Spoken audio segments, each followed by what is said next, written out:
Namo tassa bhagavato arahato sama sambuddhassa. Namo tassa bhagavato arahato sama sambuddhassa. Namo tassa bhagavato arahato sama sambuddhassa. Kicang sadama sawanang ti. Sungguh sulit untuk dapat mendengarkan ajaran kebenaran dari Sang Buddha.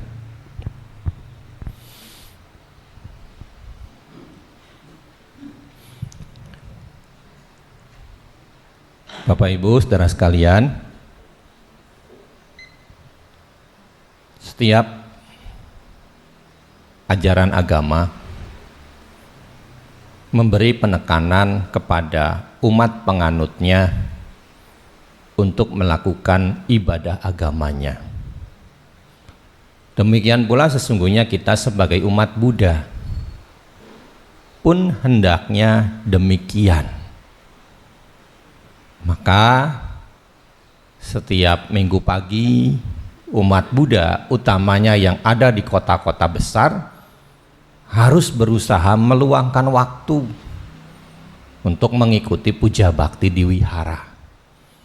Kalau di daerah-daerah kan biasanya puja baktinya malam, ya kan, di hari-hari biasa. Mengingat ada profesi yang berbeda antara umat Buddha di perkotaan dengan umat Buddha di pedesaan, ya kan? Kalau umat Buddha di kota kan umumnya kerja, dagang, buka toko. Kalau di desa kan rata-rata mereka pertanian, yang mana dari pagi sampai sore mereka bekerja. Maka malam hari mereka baru sempat untuk ke wihara melakukan puja bakti. Nah, Bapak Ibu sekalian, saya mengawali uraian pagi ini dengan mengutip satu kalimat dalam Dhammapada.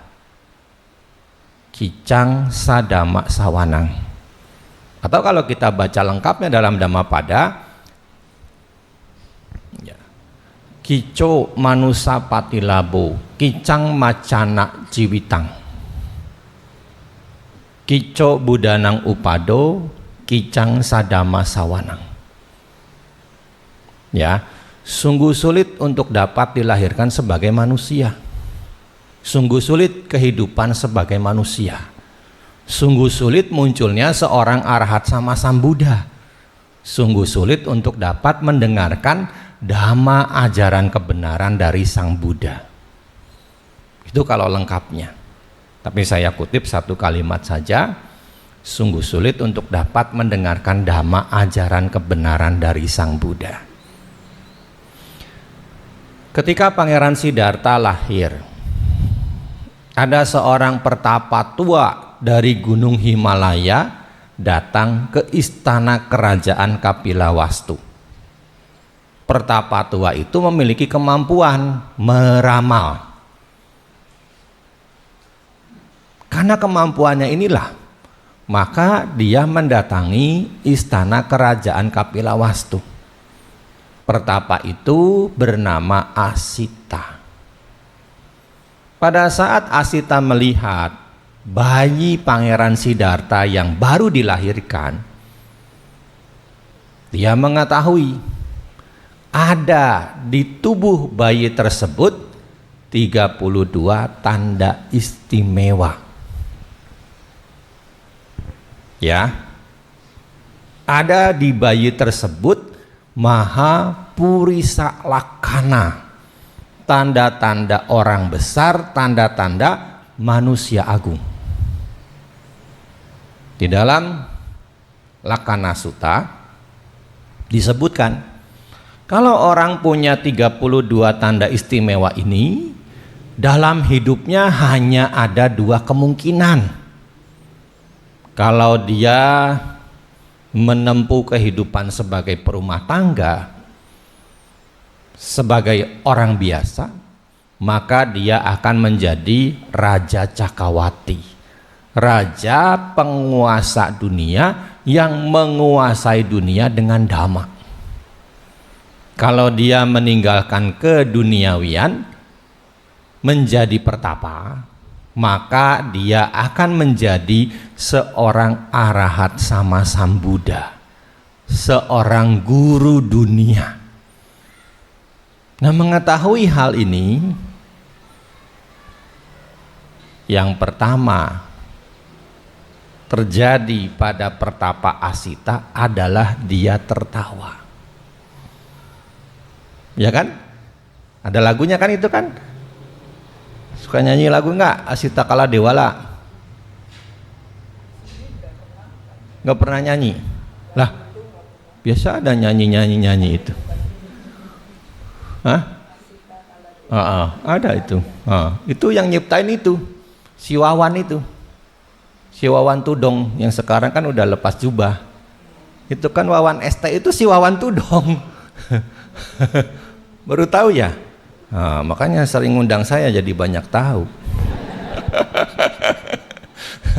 Itu kan Wawan ST itu si Wawan. Ya dia saya T. Marganya marga T. Ada marga T di sini? Oh.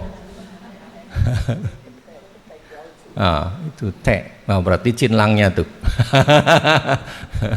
Makanya kemarin dipoto muncul waktu di Kelenteng tahun lalu. Ya. Nah, tertawa, bahagia. Kenapa? Karena manusia besar telah lahir ke dunia. Tapi kemudian dia menangis. Kenapa menangis?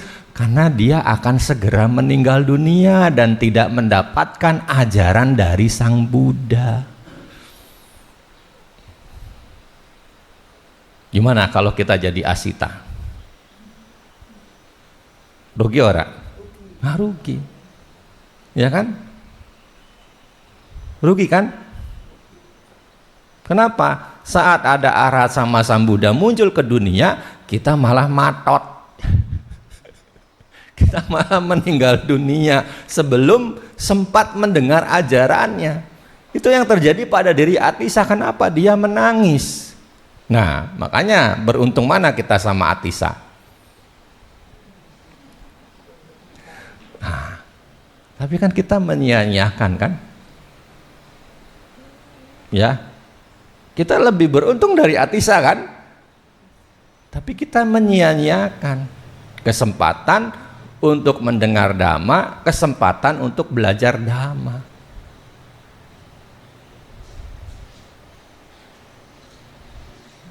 Ini pasti nanti tanggal 23 jam 7 malam di wihara pasti lebih banyak umatnya. Iya, yang tahun lalu aja selepas COVID itu, ya kan, tahun lalu kan kita mulai normal mengadakan detik-detik Wesak kan. Pengurus wihara banyak yang lapor, wih Bante, biasanya 400, kemarin sampai 1.200 Bante. Yang 800 selama ini kemana? Nah, makanya kita tuh mengubah mindset seperti yang semalam saya sampaikan, Bapak Ibu sekalian. Jangan lagi mindset itu dipakai. Kenapa? Coba kalau kita jadi Atisa, Asita. Kadang-kadang suka kebolak-balik Asita sama Atisa, karena dua-dua nama itu ada dan menjadi tokoh dalam perjalanan agama Buddha. Asita di masa Pangeran Siddhartha lahir, Atisa di masa perkembangan agama Buddha di zaman Sriwijaya. Bapak Ibu tahu Atisa? Hah? Ini bukan pelajaran sekolah, ini pelajaran agama Buddha. Ya, Asita itu seorang pangeran dari Bangladesh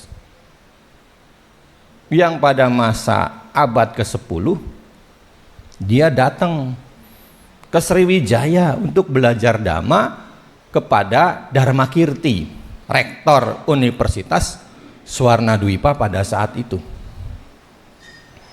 Ya, dia ada orang Jambi asli di sini. Ada pendatang dari Jambi enggak? Enggak ada. Ini orang Tegal KB. Ya. Dia tinggal di Jambi untuk belajar Dhamma. tempat yang sekarang disebut dengan Bukit Perak. Di sana ada reruntuhan candi dari batu bata di Bukit Perak tersebut. Dan konon di masa lalu, ini saya dengar dari beliaunya yang di Mendut, kalau orang-orang sekitar itu mau hajatan, mau bikin pesta sunatan ataupun mau bikin pesta pernikahan, mereka akan melakukan persembahan di situ untuk meminjam perlengkapan dapur. Dan ketika mereka pulang, di rumah mereka sudah tersedia perabot dapur dari perak. Ya, itu di zaman dulu begitu. Nah, satu kesempatan yang namanya manusia kan serakah. Ada perabot yang sudah dipinjam, waktunya dikembalikan, nggak dikembalikan. Nah, sejak saat itu mitos ini pun lenyap. Nggak pernah ada lagi, meskipun nyuwun-nyuwun, perabot dapur itu nggak pernah muncul lagi. Nah, makanya kalau yang begini-begini jangan serakah. Ya, jangan bilang, wah ini kan bagus ya.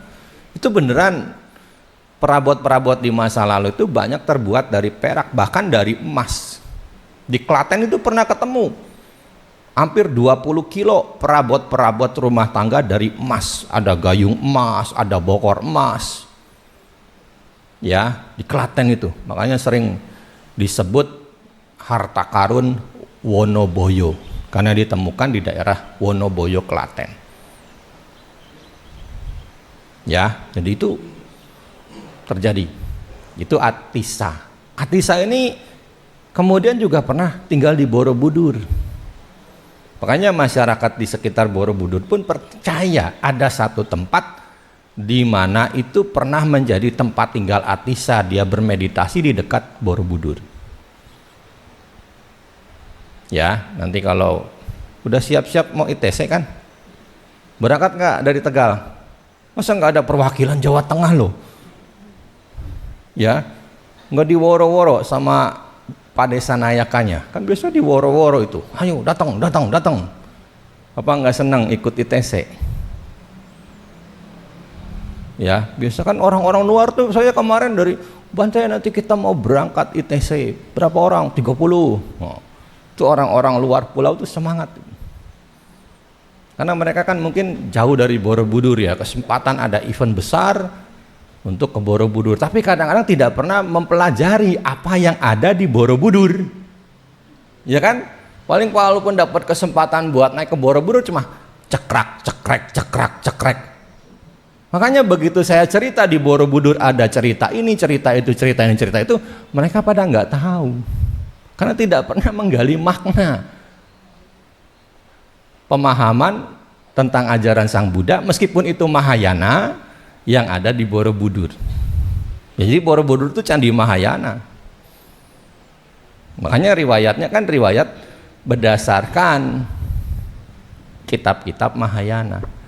Jatakamala, Awadana, Kanmawibangga, Lalitawistara, ya, Gandawiyuha, itu kitab-kitab Mahayana.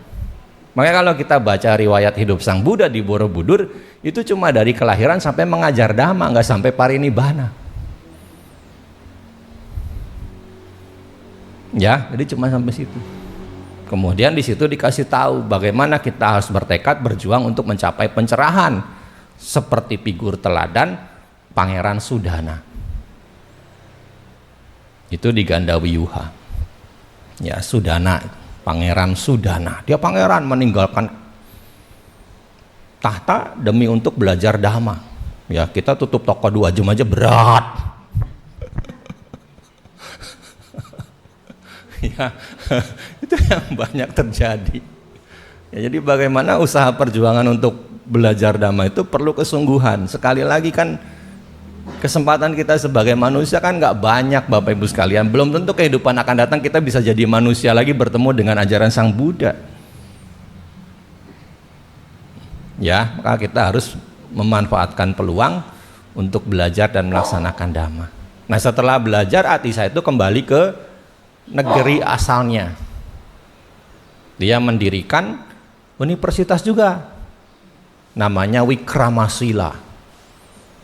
Ya, itu sampai sekarang reruntuhannya masih ada. Seperti Nalanda kalau di India. Ya, jadi di zaman dulu itu ada 10 universitas Buddhis besar. Kan kalau kita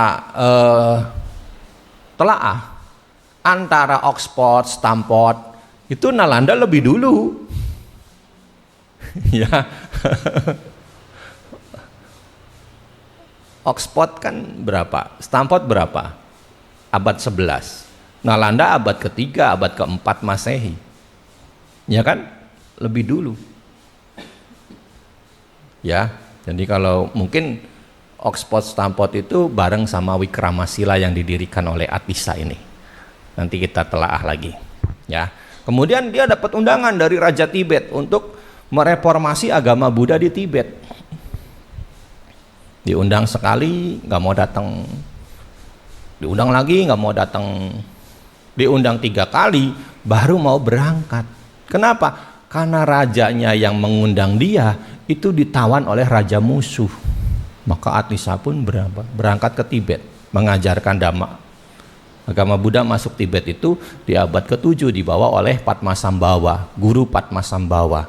Nah, kemudian selama kurun waktu 300 tahun yang mulai terjadi sesuatu yang membuat agama Buddha merosot, maka Atisa diundang untuk mereformasi kembali. Makanya kalau kita mungkin satu saat Bapak Ibu pergi ke Dharamsala bertemu dengan Dalai Lama, mengaku dari Indonesia, pasti orang-orang Tibet itu sangat respect. Ya, pernah nonton film Unearthing Moro Jambi kan? Yang dipromosikan oleh Wandani? Belum diputar. Kayaknya di Semarang belum lama diputar ya.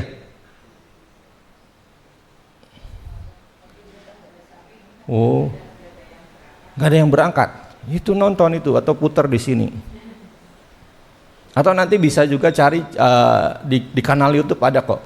Karena itu sebenarnya program pemerintah dalam usaha pemajuan budaya Indonesia. Jadi apa judulnya kalau di YouTube itu ada, di kanal apa namanya, nanti cari-cari dah. Unearthing Muaro Jambi itu dibikin 4 episode kalau di YouTube itu. Itu menarik juga karena si tokoh yang ada diceritakan di sini kemudian dia berangkat ke Tibet, ke Dharamsala untuk ketemu dengan Dalai Lama, dan ketika dikasih tahu dari Indonesia, wih, respect. Ya, mereka merasa kadang-kadang ada yang menganggap berhutang kepada Indonesia karena dulu ajaran Buddha bisa bangkit kembali di Tibet berkat tokoh yang mereformasi itu belajar Dhamma di Indonesia, di Suwarna Dwipa, di Sriwijaya. Makanya saya selalu ceramah itu melakukan pendekatan budaya, pendekatan sejarah, biar Bapak Ibu sebagai umat Buddha pun punya kepedulian terhadap budaya bangsa Indonesia. Kan umumnya kita lebih bangga dengan budaya luar ya. Ya. Kalau Bapak Ibu ke luar negeri kan Bapak Ibu nyempet-nyempetin pakai sari kalau ke India. Kalau ke Jepang pakai kimono, kalau ke Korea pakai hanbok ya kan? Tapi kalau ke Jawa, ke Jogja, coba pakai kemben, mau nggak? Kagak pernah kan? Iya kan? Lebih bangga pakai yang kostum-kostum tradisional luar negeri, tapi budaya bangsa sendiri kita malu ya kan? Coba nanti mau incong ke Jogja, mungkin besok liburan nih, weekend, long weekend, 2 kali kan long weekend nih. Ya, ke Jogja pakai belangkon, pakai baju jarit, ya kan? Nah, pakai keris, pakai keris ya, keris tenanan, bukan keris Dayanti.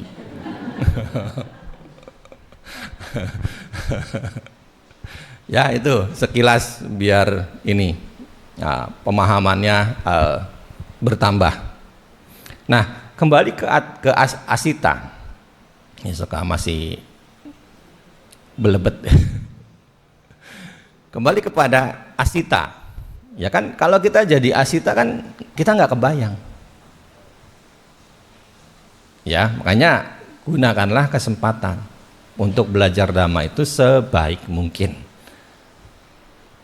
Ya, kan dulu susah payah pengen ada wihara udah jadi, nggak difungsikan secara maksimal untuk belajar dan praktik Dhamma. Ya, saya tuh ngalamin juga Bapak Ibu sekalian, saya tuh dulu kalau mau ke wihara harus nyebrang Citarum. Ya, zaman dulu kan jembatannya nggak sebagus sekarang itu. Ketika kita di tengah-tengah jembatan, tahu-tahu ada mobil lewat, dung dung dung dung. Ada kereta lewat, dung dung dung. Itu kan kalau Bapak Ibu naik kereta dari Jakarta menuju Tegal, itu kan lewat kampung saya. Ya pokoknya kalau udah stasiun Cikarang ya kira-kira 10-15 menit lagi lewat kampung saya itu. Makanya kalau saya dari Jakarta, dari Bekasi mau ke Tegal, saya suka WA umat yang ada di sono, ayo keluar sono, tungguin di jembatan, ntar saya lewat, dadah. karena dekat gitu. Ya itu jembatannya dulu waktu agresi militer Belanda 2 tahun 48-49 itu pernah dibom itu. Ya saya dulu waktu kecil tetangga depan rumah itu encek-encek suka cerita sama saya tuh, dulu waktu jembatannya pernah dibom itu sama Belanda, agresi militer Belanda 2 katanya, besi-besinya pada jatuh ke Citarum katanya. Kan makanya Hairil Anwar menciptakan puisi kan, Karawang Bekasi itu. Nah dari situlah, dari peristiwa itulah puisi ini lahir. Pernah baca kan, pernah deklamasi Karawang Bekasi kan, waktu SMP dulu ya, iya kan? Pernah nggak waktu sekolah bahasa Indonesia itu pelajarannya baca puisi Karawang Bekasi? Khairil Anwar, Pujangga Angkatan 45. Pernah. Ya kan seenggaknya pernah.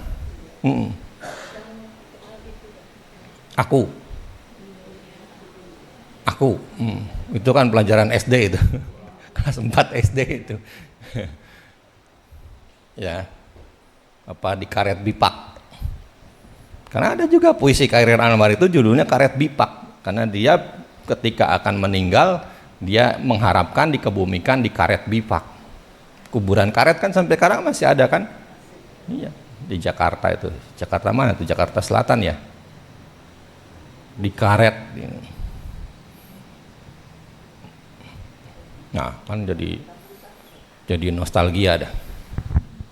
Kembali ke masa SD. Mesin waktu. Keluarin dari kantong Doraemon.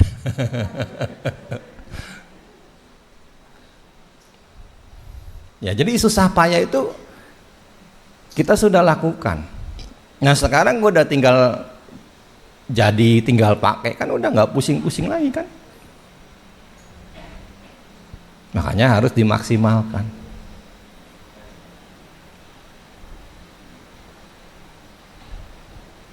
Beruntung kita mengenal Dhamma. Ya meskipun memang di dalam sutta ada halangan-halangan yang bisa membuat kita terintangi untuk bisa mendapatkan Dhamma.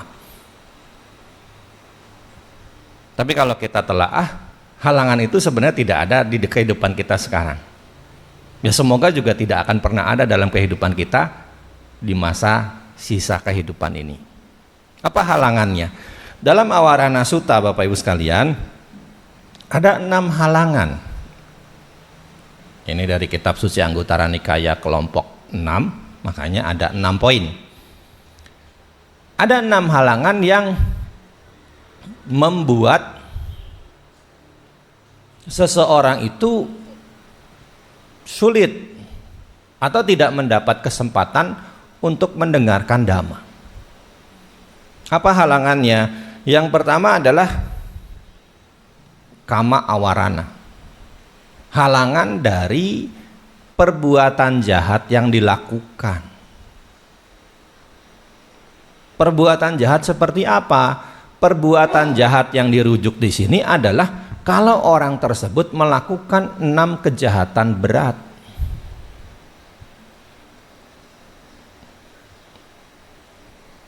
Kejahatan berat itu ada 6. Selama ini memang yang didengungkan 5 ya. 6. Coba buka Ratana Sutta bait ke-10. Di situ disebutkan ada 6 kejahatan berat.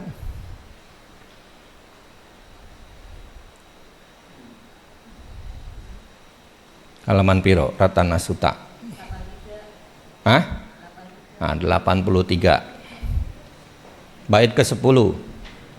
Sahawasa dasana sampadaya tayasu dhamma jahita bawanti sakaya diti wicikici tanca sila batang wapi yadati kinci catuha payehi cak wipamoto cak bitanani ababokatung. 6 kan kejahatan berat di situ disebutkan? Ya. Sotapana membasmi 3 belenggu. Ya kan? 6 kejahatan berat. Apa? Membunuh ibu, membunuh ayah, membunuh arahat, melukai Buddha, memecah belah sangga, dan menganut pandangan salah.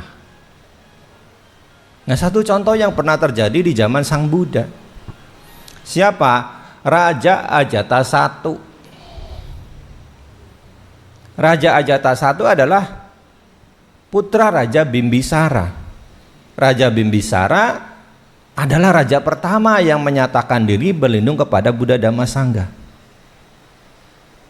Ya, makanya kalau kita baca riwayat hidup Sang Buddha, setelah wasa pertama kan Sang Buddha mengutus 60 orang biku arahat pergi mengembara mengajar Dhamma demi kasih sayang kepada dunia. Sang Buddha sendiri nyatakan, aku sendiri akan kembali ke Uruwela Senanigama. Kenapa Sang Buddha kembali ke Uruwela? Karena beliau ingin memenuhi janjinya kepada Raja Bimbisara.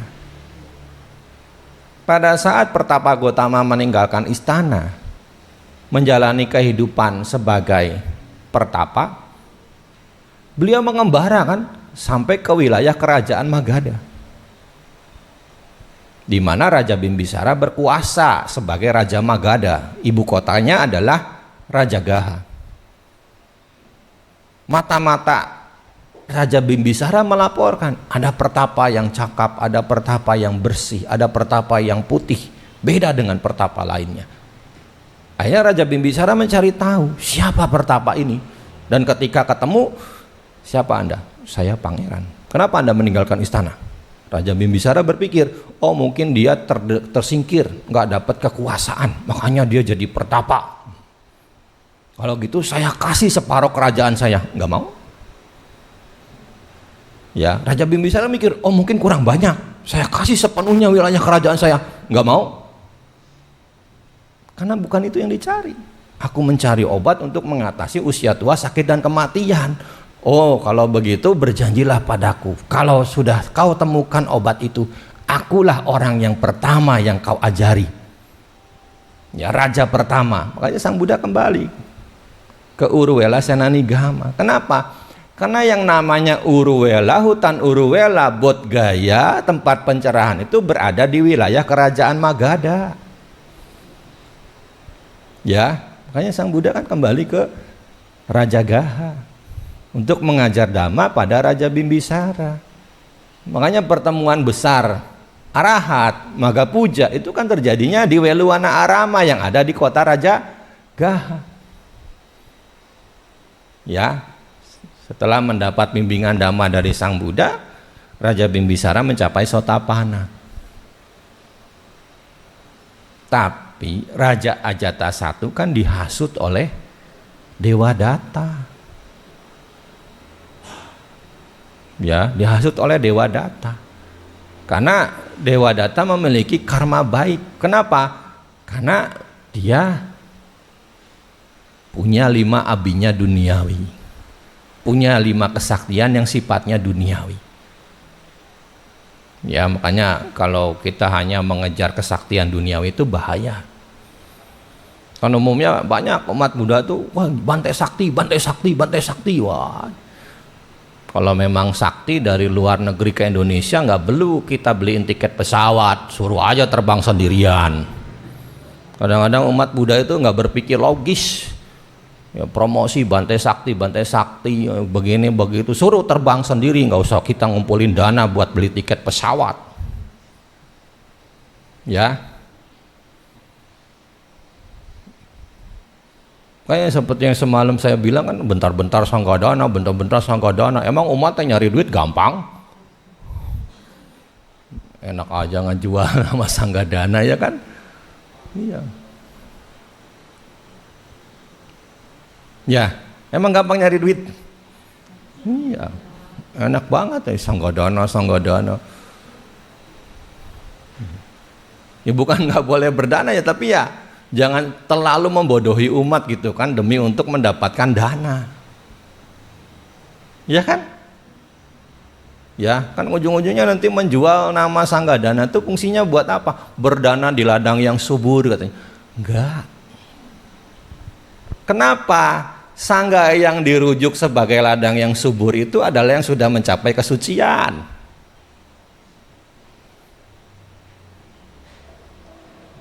Tenan cicu, saya tuh ngomong berdasarkan suta. Makanya di situ kan disebutkan mereka 4 pasang makhluk terdiri dari 8 jenis makhluk suci. Iya kan? Itu Sotapana, Sakadagami, Anagami, Arahat. Nah kalau masih biku biasa ya bukan ladang yang subur. Cisubur no ada di MC. Ya, saya tuh nggak suka gitu pembodohan begitu. Ya, nggak suka saya tuh. Jadi menghalalkan segala cara buat cari dana itu saya. Ya mau ngumpulin dana yang wajar aja lah, nggak perlu pakai itu. Setuju nggak? Bapak Ibu senang dibohongin apa senang dilurusin? Iya, makanya saya sering kritik itu kalau seandainya di undangan Katina berdana di ladang yang subur. Saya suka kritik. Kami masih biku biasa kok. Ya kan? Belum mencapai tingkat kesucian apapun. Ya, kalau berdana kepada komunitas sangga itu benar. Ya, tenan loh, saya ngomong begini tuh bener loh. Di suta kan ada, kalau bapak ibu pagi-pagi ngedengerin bimbingan meditasi saya kan itu sudah sering saya jelasin. Itu saya sudah sering saya jelasin. Itu banyak uraian-uraian tentang hal ini.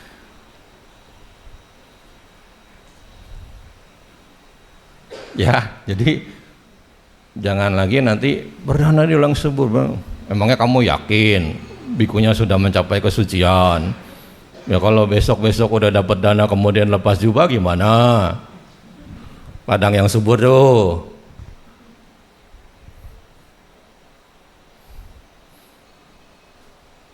Ya. Ada 6 kejahatan berat. Ajata 1 contohnya. Karena kena hasut Dewa Data dengan pamer-pamer kesaktian, Ajata 1 kepincut. Atur siasat. Kamu harus merebut tahta dari ayahmu. Saya sendiri akan merebut tahta sebagai kepala sangga dari Sang Buddha. Maka Dewa Data kan melakukan upaya pembunuhan kan kepada Sang Buddha. Ajata 1 pun ikut-ikut, ya kan? Dia tangkap Raja Bimbisara, masukin ke penjara, nggak dikasih makan, sampai-sampai istrinya datang ke penjara, bawa makanan di sanggulnya ketahuan, bawa makanan di kembennya ketahuan, sampai-sampai akhirnya tubuhnya sendiri dilumurin madu, ya. Kemudian Ajata 1 melarang ibunya untuk menengok Raja Bimbisara. Kirim tukang cukur, kirain mau nyukur jenggot kumis rambut Raja Bimbisara yang udah gondrong, taunya malah disuruh nyayat-nyayat kaki Raja Bimbisara. Kenapa? Karena dia tahu Raja Bimbisara tetap sehat selama di penjara. Meditasi jalan. Beliau seorang Sotapana. Dan disitulah akhirnya Raja Bimbisara meninggal dunia, lalu lahir kembali menjadi dewa di Catu Maharajika sebagai Yaka Janawasaba. Ya, nanti bisa cek Janawasaba Sutta, kitab suci Digha Nikaya. Ya, jadi Yaka namanya Janawasaba. Saya tuh khotbah ada rujukannya semua, Cicu. Belum tentu biku lain kan begini kan? Iya. Jadi biar Bapak Ibu juga ngecek bener nggak kata Bante. Makanya kalau nanti Bapak Ibu ngutip, jangan kata Bante Damiko, baca sutanya. Baca sutanya. Tenanan ora iki. Ada buktinya, ada referensinya, ada rujukannya.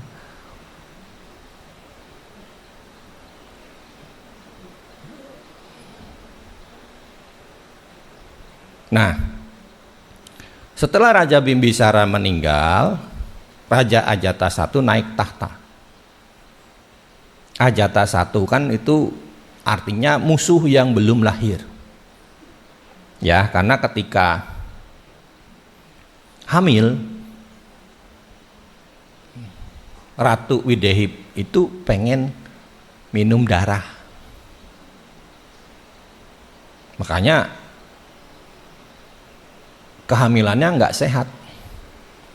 Ketika Raja Bimbisara mengetahui, ya dia memberi darahnya buat diminum. Makanya kenapa disebut Ajatasattu, musuh yang belum lahir.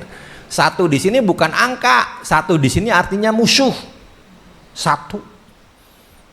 Makanya jangan bilang nanti aja ada Ajata 2, Oon itu mah. Ya, satunya bukan SATU tapi SATTHU, satu. Musuh yang belum lahir. Musuh satunya satu bahasa Pali, musuh artinya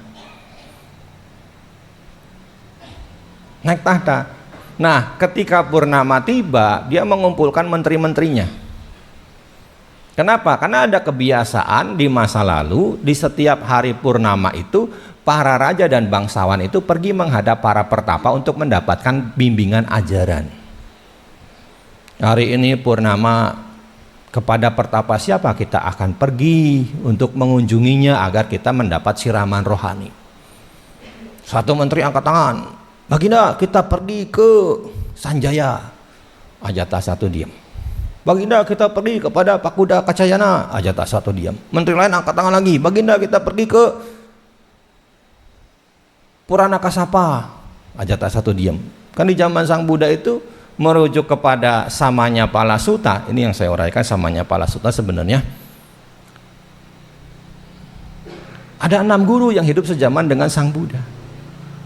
Purana Kasapa, Makali Gosala, Ajita Kesa Kambala, Nigantana Taputa, Pakuda Kacayana. Maka satu-satu diusulin tuh sama menteri-menterinya.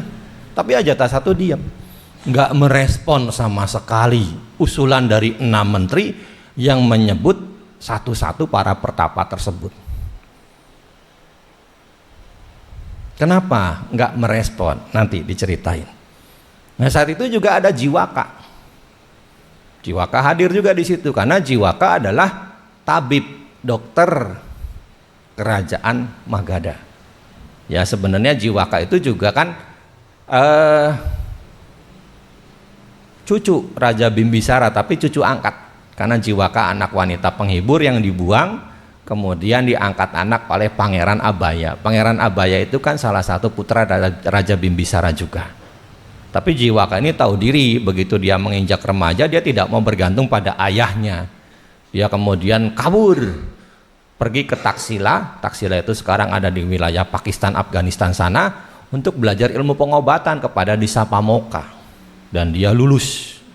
Nah, setelah lulus dia disuruh pulang kembali ke Rajagaha. Sepanjang perjalanannya pulang dia banyak mengobati orang-orang yang sakit sampai sembuh. Kemudian dia dapat upah. Nah, upahnya itu dia mau pakai buat apa? Balas budi ke ayah angkatnya. Tapi ketika ayah angkatnya dikasih uang dari hasil pengobatan Jiwaka, ayah angkatnya menolak. Ya, akhirnya uang tersebut digunakan oleh Jiwaka untuk membeli sebidang tanah hutan mangga. Makanya ada Jiwaka Ambawana, hutan mangga milik Jiwaka, yang kemudian hari menjadi Jiwaka Hospital, rumah sakit Jiwaka. Ya, jadi di zaman Sang Buddha itu banyak sekali hutan mangga. Ya, Ambawana. Ya, ada Jiwaka Ambawana, ada Pawarika Ambawana, ya, ada Ambawana milik Ambapali yang semalam ditanyakan itu. Ambapali itu kaya meskipun dia jadi wanita penghibur itu, bisa beli punya hutan mangga itu. Ya, tapi jangan jadi wanita penghibur biar bisa hutan mangga, punya hutan mangga. Ya, kan kita karmanya tidak sebaik Ambapali ya kan, yang bisa jadi bikuni, jadi arahat. Ya. Nah, Bapak Ibu sekalian, Ajatasattu kemudian bertanya, Jiwaka kenapa diam aja, nggak ada usulan? Nah, disitulah akhirnya Jiwaka memberitahu, Baginda, saat ini Sang Bagawa ada di hutan mangga milik kita. Alangkah baiknya kita pergi ke sana. Jadi baru kali inilah ketertarikan Ajatasattu untuk ketemu Sang Buddha. Padahal ketika Raja Bimbisara masih ada, Raja Bimbisara kan mengundang Sang Buddha itu seringkali ke istana. Ya buktinya Tirokuda Sutta latar belakangnya kan Raja Bimbisara dihantui. Iya kan? Dihantui. Ya. Lahir Tirokuda Sutta. Banyak kasus kan? Tapi kali ini dia baru ngeh gitu. Memang kadang-kadang orang itu sadar itu butuh waktu. Ya.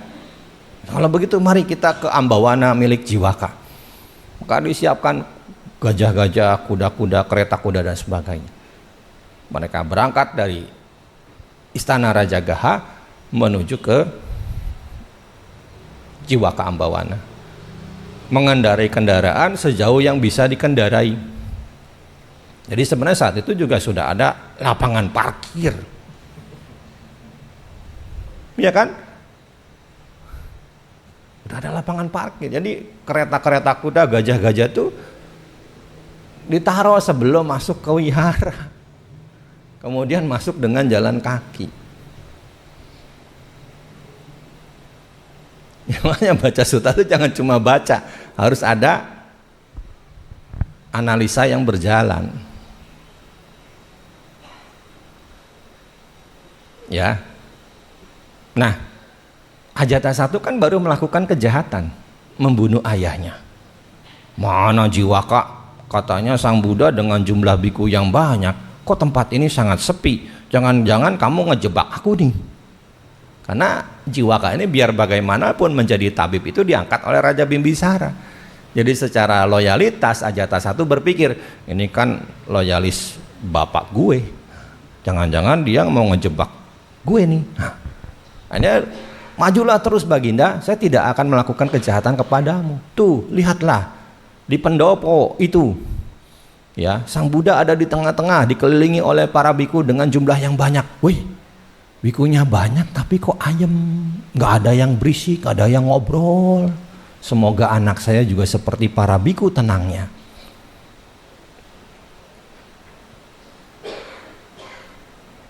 Ya, akhirnya mendekat kepada Sang Buddha. Kenapa bikunya ayem, nggak ngobrol? Karena Sang Buddha sudah berpesan di sutta yang lain, kalau seandainya mau ngobrol, obrolilah dhamma. Kalau nggak ngobrol, ya udah diam, duduk meditasi.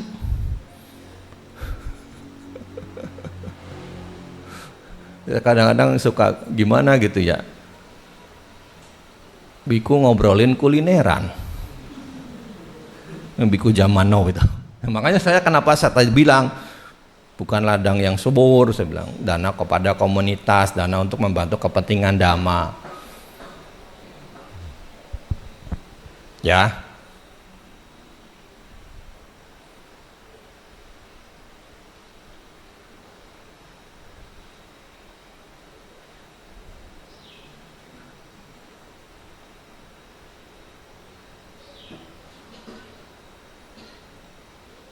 Setelah tiba di hadapan Sang Buddha, Ajatasattu memberi salam, memberi hormat, lalu duduk di satu sisi.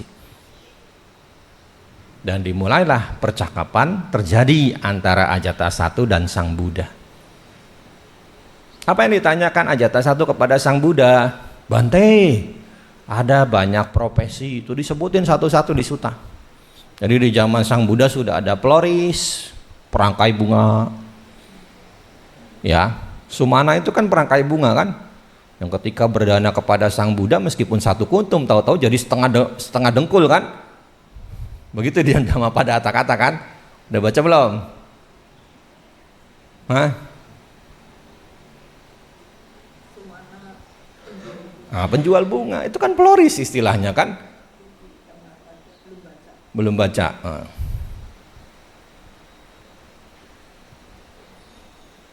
Kan bukan cuma dijual, itu dirangkai juga kan. Floris kan pekerjaannya kan itu. Nah, kemudian sudah ada baker di zaman Sang Buddha, tukang roti. Ada. Ya, kemudian ada pekerjaan-pekerjaan sebagai prajurit ini, prajurit itu dan sebagainya. Nah, lalu ditanyakan apa pahala dari hidup sebagai samana? Makanya judul sutanya kan samanya pala sutta, pahala buah berkah daripada kehidupan sebagai samana. Nah, Sang Buddha menguraikan ada beberapa berkah yang didapat daripada kehidupan sebagai samana. Apa? Kalau kita garis besarkan itu dibagi menjadi dua kelompok. Ada pahala yang sifatnya duniawi, ada pahala yang sifatnya di atas duniawi. Pahala yang sifatnya duniawi ya yang seperti Bapak Ibu lihat kalau Bapak Ibu menghadapi para biku. Yang pertama, ya kan? Memberi penghormatan, memberi pelayanan, memberi keramahan, mempersembahkan 4 kebutuhan pokok. Itu buah daripada kehidupan sebagai samana yang pertama. Yang kadang-kadang kalau bikunya tidak hati-hati, itu justru malah menjadi sebuah jebakan yang membuat dia terlena. Iya kan? Iya.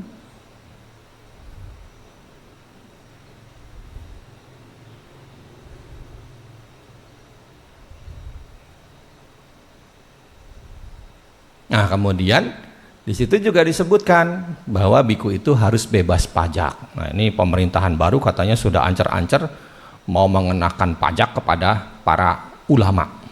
Ayo lu, siapa yang kemarin oke gas tuh?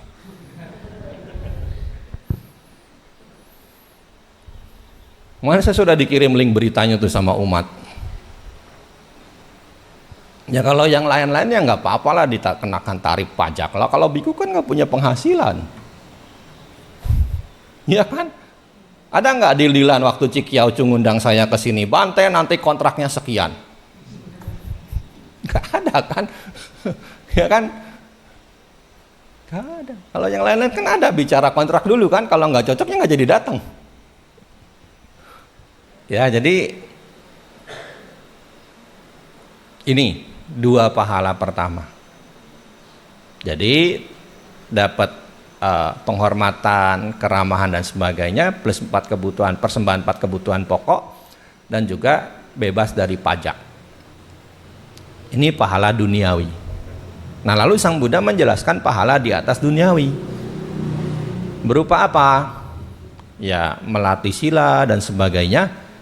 Lalu meditasi hingga mencapai jana 1, 2, 3, 4. Dari situ kemudian memperoleh 8 pengetahuan. Dengan pengetahuan pertama adalah vipassana nyana, mengetahui segala sesuatu sebagaimana adanya. Yang kemudian terus berkembang, punya idi-widi nyana, manomaya idi nyana, punya dibasota nyana, dibacaku nyana, ubeni wasanusati nyana, cutupapata nyana, sampai akhirnya yang terakhir adalah asawakaya nyana, pengetahuan untuk melenyapkan noda batin. Ya, sampai jadi arahat. Itu pahala di atas duniawi. Ya, Raja Ajatasattu senang. Ya, dia merasa gembira, merasa bahagia. Tapi sebenarnya sebelum Sang Buddha menjawab itu, beliau balik bertanya kepada Ajatasattu. Pernahkah pertanyaan ini diajukan kepada pertapa-pertapa lain? Pernah, Bante. 6 bulan lalu saya pergi ke pertapa ini. 5 bulan lalu saya pergi ke pertapa ini, 1 bulan lalu saya pergi kepada pertapa ini. Tapi Bante, pertapa-pertapa itu yang 6 tadi itu, ya, kalau mereka ditanya buah mangga, mereka nerangin buah sukun. Kalau mereka ditanya buah sukun, mereka nerangin buah mangga. Jadi mereka itu Bante rata-rata jaka sembung bawa golok. Ya makanya kenapa kan tadi si menteri ini usul ke sini, nggak mau. Kenapa? Karena sudah pernah ke sono. Makanya pertanyaan ini diajukan itu untuk ke-7 kalinya kepada Sang Buddha. Dan ternyata jawaban Sang Buddha ini membuaskan Ajatasattu. Dia mengerti. Ya, akhirnya dia menyatakan diri berlindung pada Buddha Dhamma Sangha. Lalu pamit kepada Sang Buddha untuk kembali ke istana. Ya padahal ketika Raja Bimbisara masih ada kan setiap saat Raja Bimbisara mengundang Sang Buddha, tapi Ajatasattu masih gelap, ditutupi oleh kebodohan. Sampai akhirnya dia harus melakukan kejahatan berat, membunuh ayahnya sendiri. Maka setelah Ajatasattu pulang, Sang Buddha berkata kepada para biku, seandainya raja itu tadi tidak melakukan kejahatan berat, membunuh ayahnya, semasa dia mendengar khotbah ini dia bisa menjadi seorang Sotapanna. Tapi karmanya sudah menghalangi dia karena dia melakukan kejahatan berat, membunuh ayahnya. Ya, makanya setelah meninggal dunia kan Ajatasattu menemani Dewa Datta di neraka Awici. Dan nanti 100.000 kalpa ke depan dia akan menjadi Paceka Buddha bareng dengan Dewa Datta. Jadi 100.000 kalpa ke depan kan Dewa Datta juga akan menjadi Paceka Buddha kan? Karena sebelum dia ditelan bumi, Dewa Datta menyatakan diri berlindung pada Buddha Dhamma Sangha. Ya, halangan ini kan tidak kita lakukan kan? Ya, jadi kita sudah bebas dari halangan pertama. Nah, yang kedua apa? Kilesa awarana, halangan kotoran batin. Ya, di sini disebutkan halangan itu berupa pandangan-pandangan salah tentang hukum karma. Kan kadang-kadang ada umat yang diajakin ke wihara, umat Buddha. Yuk ke wihara, mau ngapain ke wihara? Ke wihara nggak ke wihara juga sama aja. Itu pandangan salah itu. Ya, tuh sering ke wihara aja masih suka ngomongin orang. Ya wajar, masih manusia biasa. Tapi kan tetap ada kontrolnya kan, ada kendali dirinya kan. Mungkin yang tadinya sebelum ke wihara kalau lagi ngomongin orang tuh kebun binatangnya keluar, sekarang sadar cukup ngomongin biasa-biasa aja tanpa perlu pakai kebun binatang keluar. Kan sudah ada perubahan, meskipun masih gosipin orang, ya, tapi nggak pakai kebun binatang. Ya, sebelumnya kan pakai kebun binatang. Ya, banyak kok umat-umat itu cerita, beruntung Bante saya ini mengenal Dhamma, karena dulu sebelum saya mengenal Dhamma kata-kata saya tuh kasar katanya, kalau ngomong pasti kebun binatang saya bawa Bante. Wah, hebat sekali tuh, mulutnya hektaran berarti. Ya, nanti itu kan ada perubahan kan, ada transformasi yang terjadi meskipun tidak secara total. Kenapa? Kan karena kita masih berjuang untuk melenyapkan loba dosa moha dalam diri kita masing-masing. Ya, halangan. Jadi kita jangan berpikir seperti itu. Itu pandangan salah. Ya, berdana nggak berdana ya tetap miskin.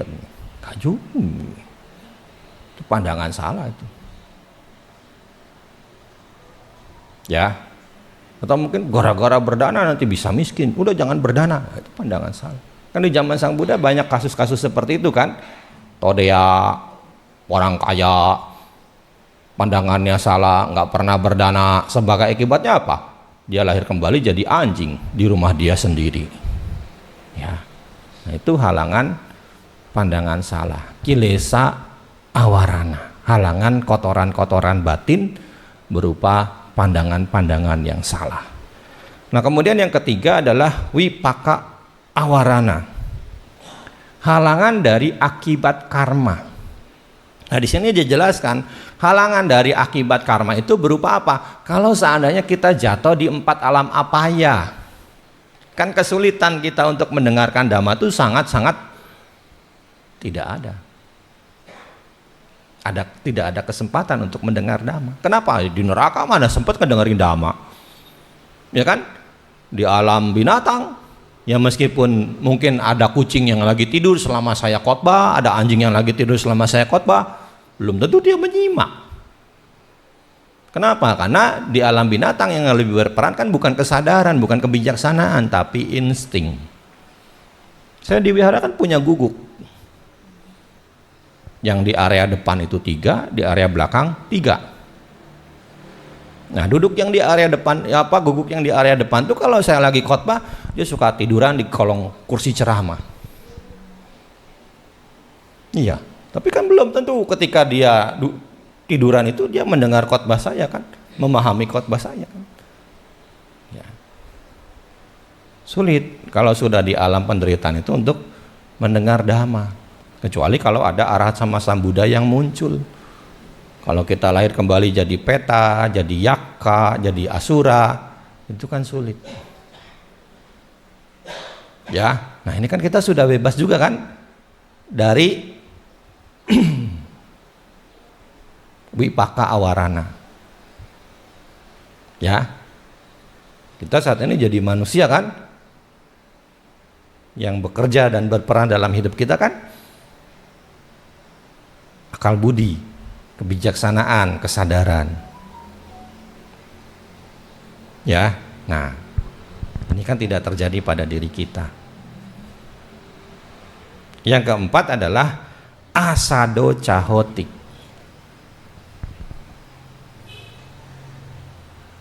Halangan untuk dapat mendengarkan dhamma muncul. Kenapa? Karena tidak punya keyakinan.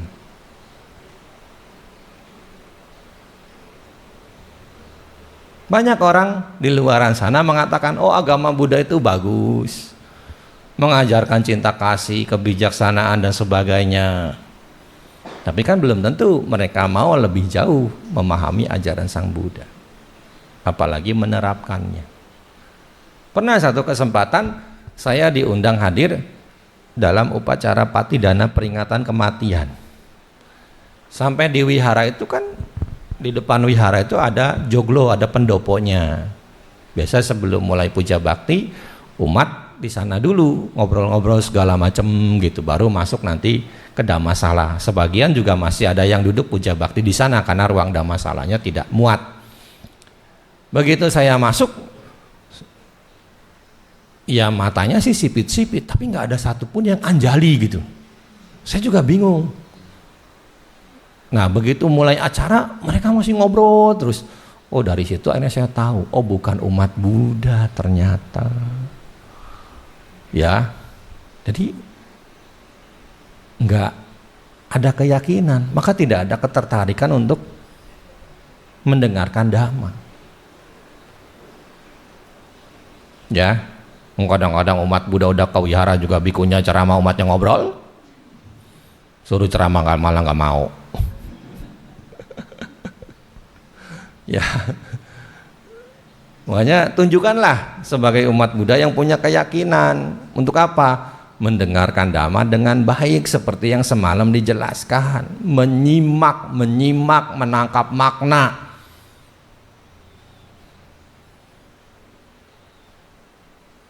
Ini yang keempat. Nah, kemudian yang kelima adalah acandiko, tidak punya niat, tidak punya keinginan.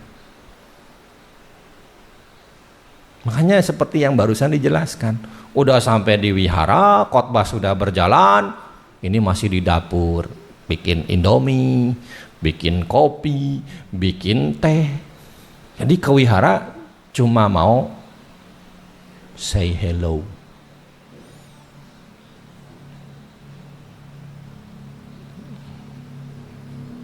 Ya, kenapa? Niatnya, keinginannya untuk belajar dhamma tidak ada. Ya kalau memang punya niat ya duduklah di dhammasala. Sementara khotbah berlangsung ya simak dan dengarkanlah. Kalau memang aus ya siapin sebelum kegiatan dimulai. Kan bisa ambil air putih, ya kan?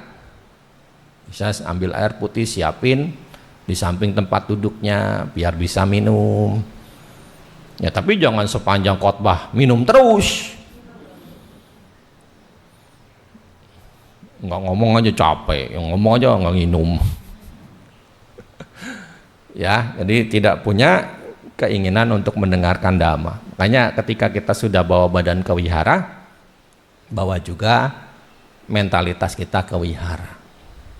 Nah, yang terakhir adalah dupanyo, halangan untuk mendengarkan dhamma. Yang keenam muncul karena apa? Karena tidak bijaksana, karena dia bodoh. Kan Bante Joti pernah cerita ya, ketika beliau ceramah ada umat yang nyaut, masa Bante, tenan toh Bante. Bodoh itu,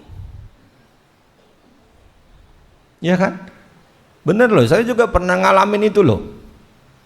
Mereka tuh pada ngomong begitu, bisa-bisaan Bante itu mah, bisa-bisaan Bante itu mah. Mau dikasih tahu ajaran malah menolak, diajarin dhamma malah tidak menerima. Itu kan bentuk kebodohan. Kan tidak semua di antara Bapak Ibu suka baca buku dhamma kan? Nah kalau memang nggak suka baca buku, ya dengarkanlah, simaklah gitu. Jangan ketika khotbah disampaikan malah membuat bantahan-bantahan yang nggak perlu. Itu kan tandanya kebodohan. Ya, pernah juga dikasih tahu gini gitu. Responnya apa? Bante Dhammika iri katanya. Bante Dhammika sirik katanya. Bante Dhammika cemburu katanya. Emang punya pacaran sama elu gua. Iya, kan kadang-kadang begitu itu. Ya udah nggak tahu, dikasih tahu malah nyalahin.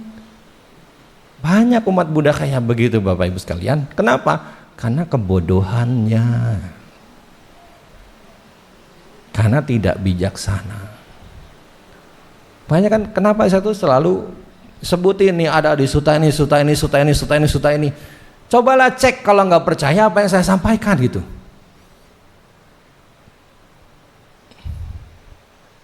Coba yang pegang handphone, buka di Google, Awarana Sutta, ada nggak? Sesuai nggak dengan apa yang saya sampaikan? Ada 6 hal yang menghalangi seseorang untuk bisa mendengar dhamma. Awarana Sutta pakai V. Ada 2 sutta, Awarana Sutta itu ada di Anguttara Nikaya kelompok 5, ada di Anguttara Nikaya kelompok 6. Yang sekarang saya sampaikan itu Anguttara Nikaya kelompok 6, makanya ada 6 poin. Kalau yang kelompok 5 itu 5 poin. Ada. Ah ya. Nah, itu ada translate-nya bahasa Indonesia biasanya. Di aplikasi Google-nya biasa ada.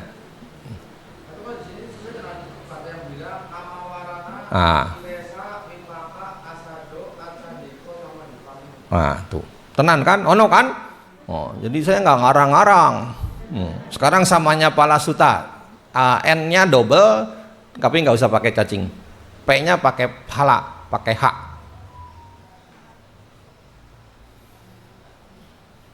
Itu agak panjang memang sutanya. Digha Nikaya, Digha Nikaya sutta kedua.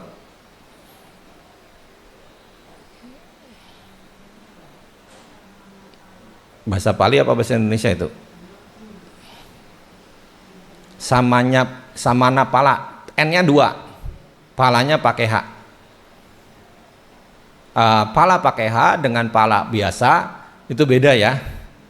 Pala P-A-L-A itu namanya penjaga. Pala itu artinya buah, pahala. Ya, makanya kalau yang reco bawa pentungan kan disebutnya dwara pala, penjaga pintu, dwara kan pintu. Ada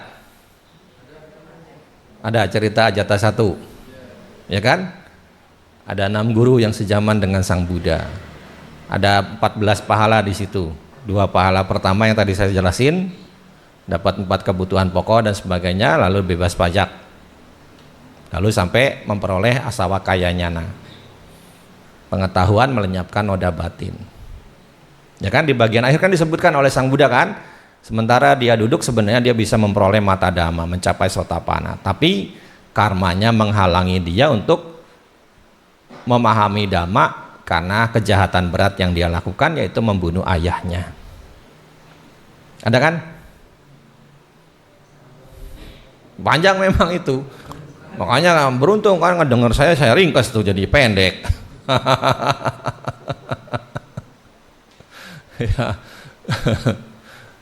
Ya jadi makanya kita bukan asita, kita bukan ajata satu, kita punya kesempatan untuk mendengarkan dhamma, memahami betapa sulitnya untuk mendapatkan kesempatan memahami dhamma, maka gunakan kesempatan yang kita peroleh sekarang dengan sebaik-baiknya untuk belajar dan melaksanakan dhamma.